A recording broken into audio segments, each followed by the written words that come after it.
Viego! I'm doing the Viego crying emoji. I hit masters with Viego. Viego's my boy. Yo, what is up, Legends? Davidic here. Welcome to the channel. Today, I'm going to be going over the patch notes as well as give a channel update. So stick around for that.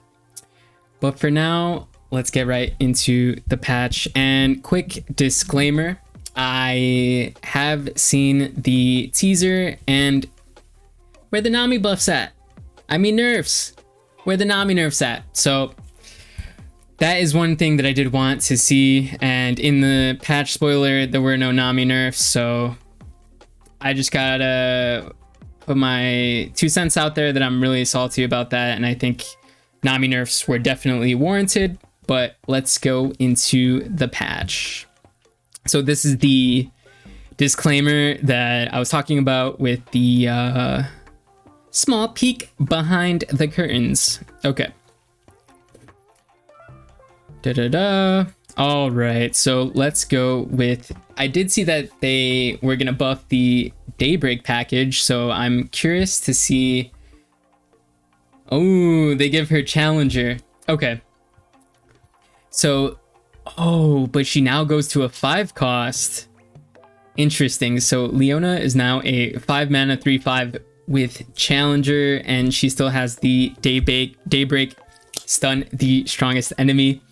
You can tell I'm a little rusty. I have not talked in front of a camera for a while, but I'll get into that after the patch notes.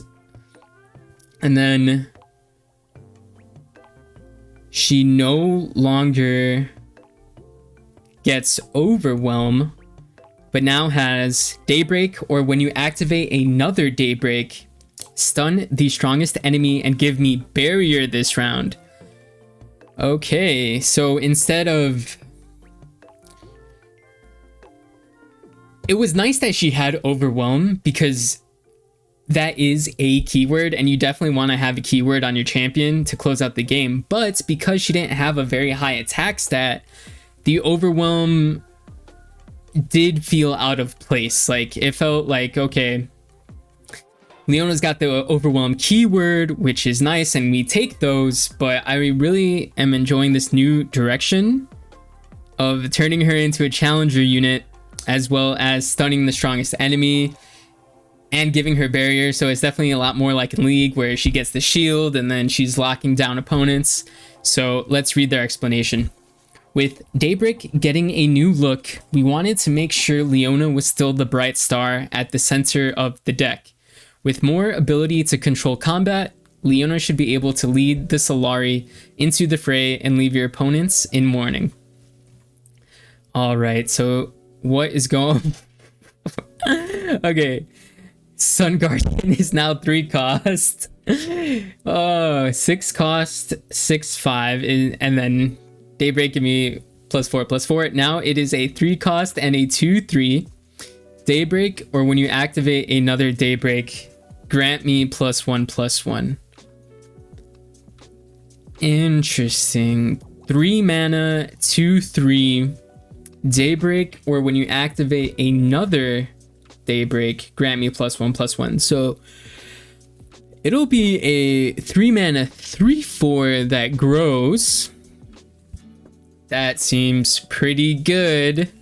That does seem pretty good. So let's read the notes. We wanted to take a new look at Daybreak and see if there was a way to bring the archetype back into the light. The old cards focused very heavily on temporary stats, making it hard for Daybreak to build a real advantage once each unit's time in the sun was finished. By giving Daybreak a little more permanent power and some cards they don't mind playing outside of day, we hope the deck can really shine. Alright, let's see. They are just chopping down on the mana cost of these cards. 3 mana Morning Light used to be 5 cost, now is 3 cost. Let's just go right into the new effects. 3 cost, give allies +1/+1 this round, and activate an ally's Daybreak effect.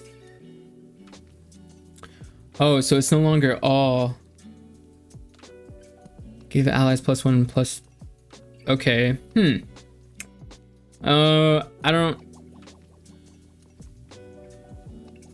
don't really know about this morning light change. I don't think it's helping. I don't think it's helping. Like,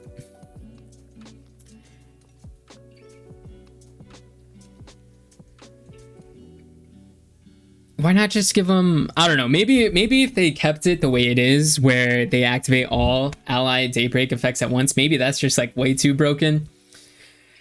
But this morning light change is not looking very impactful. And then we have the Stellacorn, the Solari Stellacorn. Daybreak, it is now 4 cost, 4 mana, 3/4, and reads give other allies +0/+2 this round. Oh, interesting. Now that's a change. That is a change, Legends. That seems pretty good. That seems pretty good, I would say. Just being able to completely give your whole board +0/+2, making your units when you can make a big swing after you use this effect, and then they're going to be throwing away their units. You're going to be keeping yours. You can also play this when they have the attack token, so that way you completely just stuff their attack, kill all their momentum. All right, so that seems like a good change. And then Sunburst just goes down to 5 cost. Okay. Deal 6 to unit. Okay, so Sunburst is a real card. I'd say that Sunburst card is pretty strong now. It should be able to deal with threats. It was rough at 6 cost. At 6 cost, it was rough being slow speed, but Sunburst, I do welcome this change. I am a fan of increasing the power level of removal. I do like that aspect of this game, and I whenever I see that they are buffing up removal spells, I do think that is a good nudge in the right direction, because you wanna have a good balance between threats and removal. Right now we're a little bit out of whack. Right now there are like insane amount of threats, but that comes along with power creep. So I'm glad that they're making these changes to these removal spells. All right, Nocturne. New. Attacking with fearsome allies will now also count towards leveling. Okay. Deck building with Nocturne has been a bit spooky without more in-region ways to level him up. By expanding his circle to include fearsome units, we think he can scare up a few new deck lists. Awesome. Nightfall or fearsome allies. Okay, I like this Nocturne change. He has been, just like the notes say, he's been chained down to Nightfall specifically, as well as being paired with Targon, because Targon has the other Nightfall cards. So maybe we could cook up some stuff with Nocturne. Maybe like Elise Nocturne fearsomes. Maybe now you can put Nocturne in there, and then Nocturne will give you some much needed utility as well. So maybe I don't know, but Elise and Nocturne, Spider or Shadow Isles Noxus aggro maybe might be a deck. Who knows? All right, so the Vile Maul gets the keyword fearsome. And other fearsome allies have +1. This is a buff to that card that I generate off of Conchologist. Whatever that spell is that you see 3 units die, you summon the Vile Maw. So, alright, buff to that spell that no one is going to main deck. The Twisted Tree Line. Attacking with Nightfall allies will now also progress this landmark. What do you do, Twisted Tree Line? I don't know what the Twisted Tree Line does. Once I've seen 3 fearsome or Nightfall allies attack, destroy me to summon Vile Maw. 3 mana, 6/6 that gives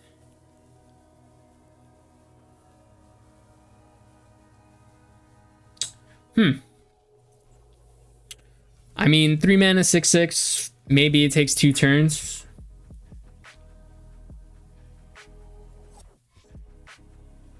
It's probably still too slow. Probably still too slow. All right. Did they unbench the Kench? When I'm summoned... Okay, so new. Tom Kench will now create an acquired taste when summoned or round starts. Finding Tom Kench late in the game could leave you with an awful taste in your mouth since he wouldn't come to the table hungry. We're hoping this change makes him a little more palatable without turning his decks into the current flavor of the month. Strong. This is what I like to see.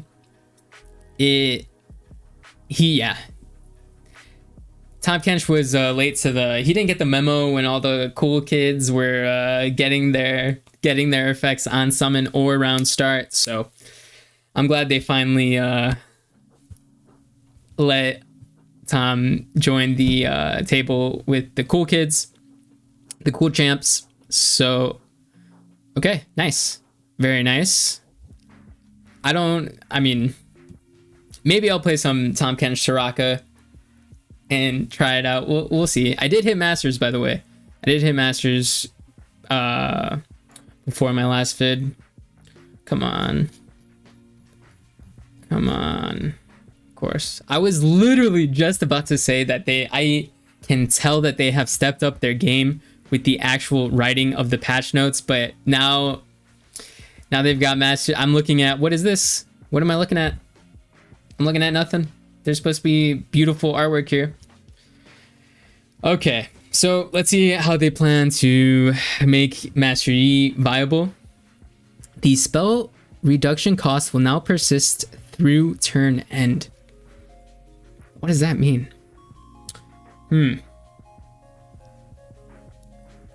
Oh, so it's not for the round?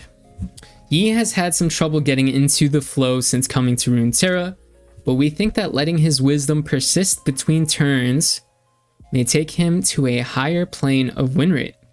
The Wuju swordsman's play pattern can be a bit oppressive, so we're taking a cautious approach to buffing him without letting him cut apart the meta.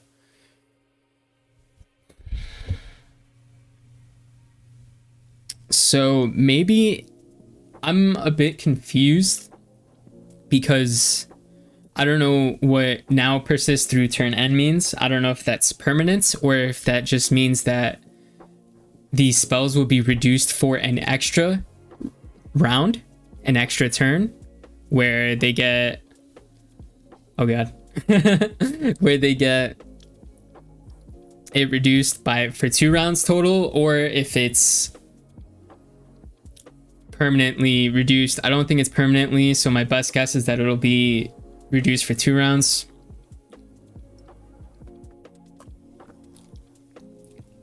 I am slightly confused on that one, but I do know that Master Yi does need help, so I'm definitely glad that they are trying to help out the new champion. It feels really bad when new champions come out and then they are not meta. I am really scared to read this Fiora. I have PTSD. I've been playing this game since it came out 2.5 years ago, and I have huge Fiora PTSD. So she is now a 4-cost 4/4. While nerfing Fiora's health did succeed in knocking her off the podium, she's had trouble even making it into the competition ever since. We're hoping that moving her to a higher cost makes her less overbearing early, especially in strategies that try to go all in on her win condition. She's now a 4-mana 4/4. I don't know what to say, so I'm just gonna move on. I'm hoping... I don't know. Yeah, okay, let's go on a swing. Okay, so they're increasing his power stat. Now he is a 4/6. And boom. Get power stat increase. on both occasions. Goes from a 3/6 to a 4/6 at level 1, then from a 4/7 to a 5/7 at level 2. Swain's tactics have been outmatched by a faster environment, and this change is aimed at letting his strategy actually close out a game once he's leveled up.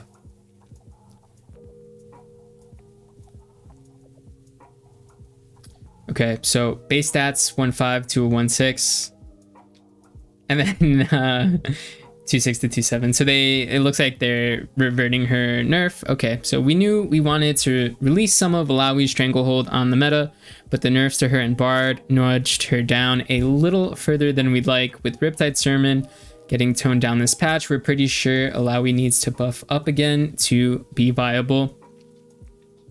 Yeah, Alawi paid for Riptide Sermon's sins, which I'm sure we will get into. And now I think Alawi is going to be, I don't know what deck you run with her, but yeah, good change. All right. Old. Level up. An ally has struck for 10 plus damage. Ooh, new. Level up. An ally has struck for 8 plus damage. Ornn's level up condition is always on the border of being too late. If you're hitting for 10, your game is generally going fine, even without the lava elementals. By reducing that number a bit, we think Ornn can help turn games around more often and maybe hammer out a few more wins. Nice. This is awesome. This is awesome. I was a fan of Ornn when he was released. I have not played him. Because I'm not trying to make bad decks for you guys. Every video I make, other than like the videos around climbing ladder, I'm always using a deck that I feel comfortable for people viewing to use to climb the ladder themselves. Viego. I'm doing the Viego crying emoji. I hit Masters with Viego. Viego's my boy. I hit Masters with him this season. But he has been a top tier champion for a while. He has been a top tier champion for a while. So they're increasing his cost. He's now a 6 mana 6/5. And you know what? That is very fair. That is very fair. He still lives. I was really worried. I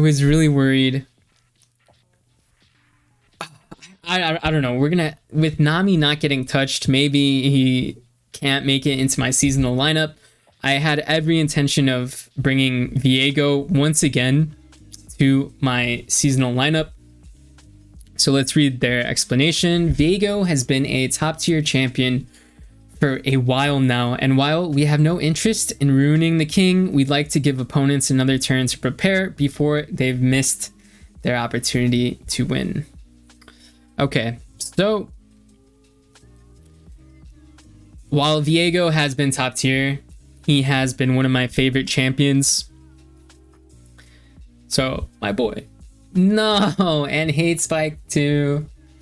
I figured this would be the change. Okay, so hate spike goes to a 2 cost. While both of these cards recently received buffs, they've also resulted in a number of decks skyrocketing to a dominant share of the metagame, crowding out new potential strategies. We want to disrupt the meta with our live patches and take big swings, but sometimes that means the healthiest overall choice is to revert a buff that may have shifted things too far in one direction.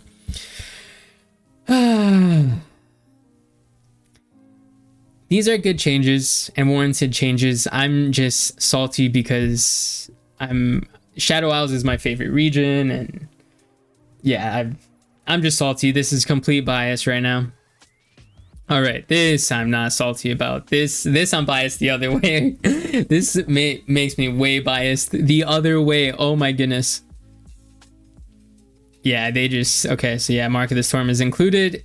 They are taking the 3 damage right back to the 2 damage. Take that, Kennen. Take that, Ezreal. Sayonara, good riddance. Okay, so yeah, make this sign-in has been insane. Sign-in has been insane. Very, very strong card as a 3 5, a 3/5 that buffs your entire board and draws you 2 cards. Like, yeah, now that I'm glad that they put these two together, because like these 2 cards were insanely broken. They were just like, so I know everyone has been talking about Riptide Sermon lately, but Sign In, it was a sleeper, and I would argue that Sign In is just as strong as Riptide Sermon. So I am curious about what their explanation is. Sign In found his way into about 1,000 Ionian decks as both a huge value engine and a major board presence. By cutting back some of his tail end, we think fighting the Fox will be a bit more feasible. Yes. Riptide Sermon. Okay, how are they going to change this? Deal 4 to a unit. Deal 2 to Nexus. Deal 3 to a unit. Deal 1 to Nexus. Okay, while it's great to see all these pirates spreading the good word of Naga Caburos, it's probably a bit too in your face to be healthy in the long run. I like the Sermon.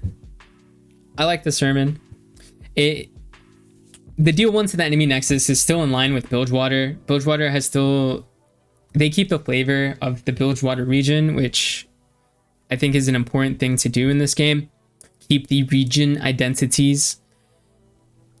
So I'm fine with the Riptide Sermon nerf. The card was crazy strong, but this Decimate nerf is tough to swallow. The Noxian Burn package of strong 1-drops and solid face damage has been overperforming for a while now. I don't know about that. In large part due to the redundancy of good options for reducing the enemy Nexus to 0, we don't want to axe Decimate entirely. Just cut back its hold on the current meta. I mean, maybe it probably doesn't change that much. I don't know. Maybe it doesn't change too much.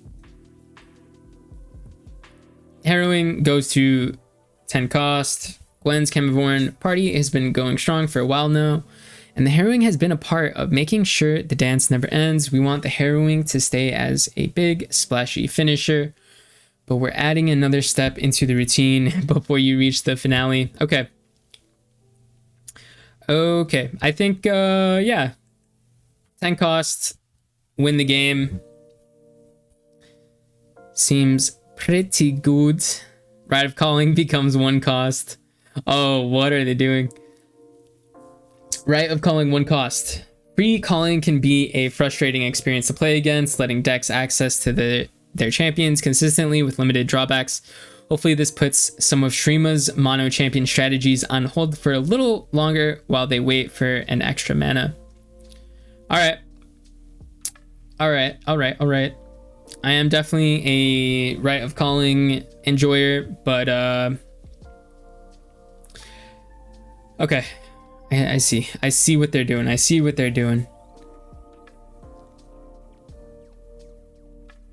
Shurima is just the strongest region, so you know. As a Shurima enthusiast, I get it. All right. So Targon's Peak goes to 6 cost. That...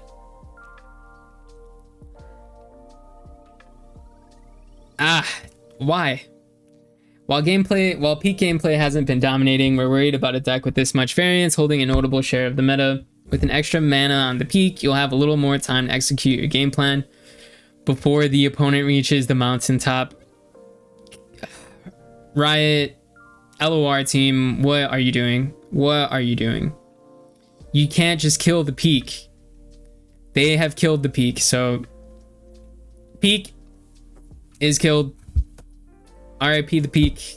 For me, I mean, I like the deck. I have played the deck, and now the deck is dead. I don't think, I don't know. I really don't support killing decks. So. RIP peak. 2 cost, 4 concurrent timelines. With the introduction of Weapon Masters, Timelines have split off into a meta-defining group of decks. While we think the play pattern of this card is interesting, we want you to have to spend a little more tempo in order to open up an alternate reality of crazy value. I like this change as well. It seems fair. That's kind of what I would describe the Rite of Calling change as well, is like fair change. I think most of these are good changes. I'll go over the ones I disagree with, but all right, so random we're going to the variety. We're going to the garage sale. All right, this card, Ayula, new, play, grant an ally spell shield or overwhelm this round. If you don't, grant it to me. Okay, so 3 mana 3/3 that will have spell shield if you don't have anything else. Yeah, I like the change, seems good. All right, I have no idea what this card does. Old, when an ally with an attachment attacks, grant that ally +1. When an ally with an attachment attacks, grant the attachment +1. Okay. Buffing the attachment. Yep. Okay, yeah, so that's cool. That's cool. You get, by buffing up the attachment, it's like buffing up the equipment. So okay. The Shrieking Spinner, old. Oh, I'm telling you, this Noxus Shadow Isles fearsome spider deck, I don't think is a joke. 2/4 attack, gives spider allies +2/+0 this round. With spiders mostly squashed down by other aggressive strategies, we think Shrieking Spinner can weave itself into a finisher for the 8-legged menace. Take out your decimates, put in the Shrieking Spinner, put the Nocturne with Elise, and you have a aggressive deck that will be good, I think. All right.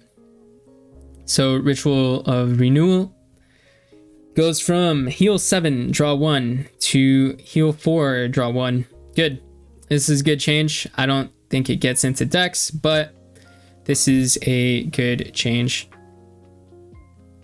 Oh, Ripper's Bay. Oh, Lurk. Lurk is one of my... The peak change. I know I'm going back to the peak change. Peak is a deck that I really like. Lurk is a deck that I really like. It's just like, I'll probably make... I made a video on Peak before the patch. Like, I can't believe they killed the deck like that. Anyway. Okay. Now, when allies attack before triggering Lurk, grant the top ally of your deck Lurk, and it becomes a Lurker. Ripper's Bay has always wanted to let you invite some finless friends to your Lurker deck, but losing out on your cards kind of bites. Now the Bay can let everyone put on their shark costumes and get in on the fun. Wow. That is super interesting. That is really interesting.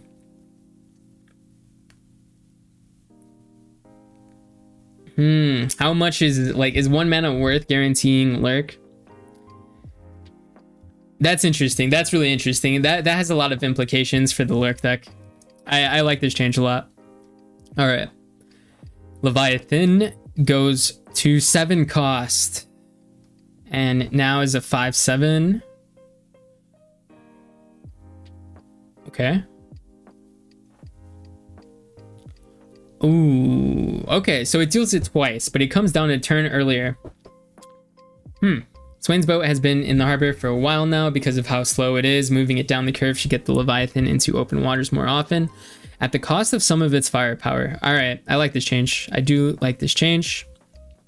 Some of Nora's supporting cards have looked a little lost since her release, so we wanted to open up a few more options for the Portal decks, especially for more boon-centric strategies. Magical Journey. Plant a portal randomly in the top 4 cards of your deck and put a chime on the top card of your deck. Okay. I believe this card was 4 mana, or was it 2 mana? Either way, I welcome this. I am a big fan of Nora. She's the grandma I never had, so cool. And then what is, I don't even know what the Realms Caretaker is. Let me open up some LOR real quick. You know what? I won't do that. I won't do that. I'll keep going with it. Okay, so the Grumpy Rock Bear becomes a 5/5. These bears haven't been rocking, so we're knocking their health up a bit. I love it. I love the Grumpy Rock Bear. I'm a big fan of the Grumpy Rock Bear. Glad to see that he gets a point of health. All right, Funsmith goes to a 2/3. Okay. Funsmith has always been a bit of a bummer when it comes to combat, so we're giving her a little more reason to enjoy being in the attack row. You're not going to put her in the attack row, but I mean, yeah, maybe if you're blocking, maybe you need a block for some reason. Okay. The Mammoth Shaman has been practically extinct since the day he arrived, so he's getting a bit bigger. Nice.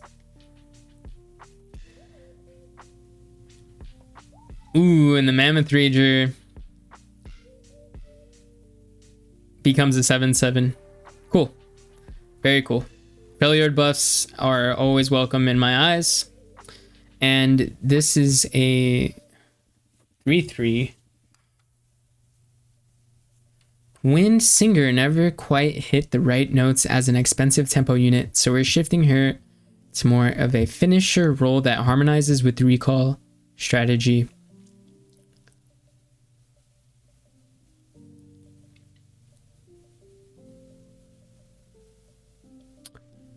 Okay. I have no idea what she did before. And that is the end of the notes. I gotta say, as far as the actual togetherness of the notes and the description of the notes, huge upgrade. Just not quite there yet. With there being some images missing, as well as this, I don't even know what the old version of it was. So, but like, yeah, 8 out of 10, 8 out of 10. Whereas before we were at some like 5 out of 10s for the patch notes. But yes, good ups to Riot. I can tell a noticeable difference in the overall togetherness of the patch notes. So we got some skins. We got Zoe and Garen. Nice. Nice. Rugged Garen makes sense. That's awesome. That's awesome. Corrupted Zoe. Okay. Right around the corner. The Awakening.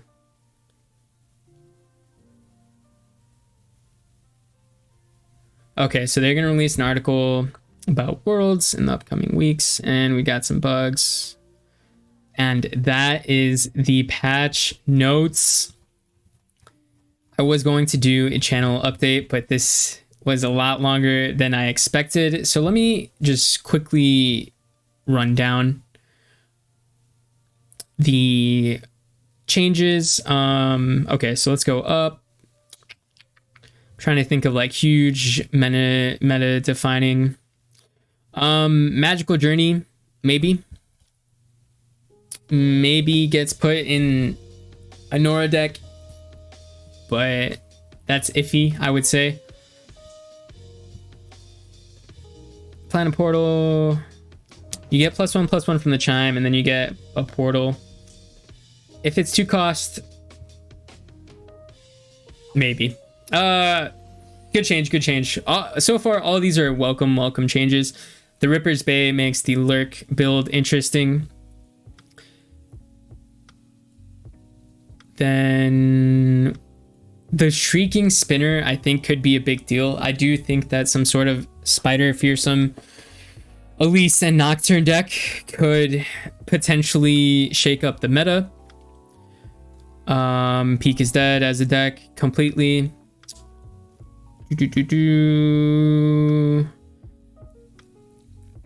Riptide Sermon is probably still makes a lot of decks, I would say. Decimate, probably not.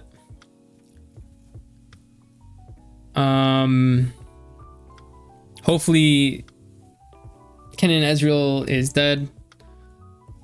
These are warranted nerfs, but I do think they are still strong. I don't know if they're gonna be tier 1. I don't know if Viego's tier 1, but he's definitely tier 2, like at the minimum tier 2. Ornn, I like. Oh, I forgot about Fiora. We'll have to see. We'll have to see. Her coming down on turn 4 rather than turn 3 is an interesting change.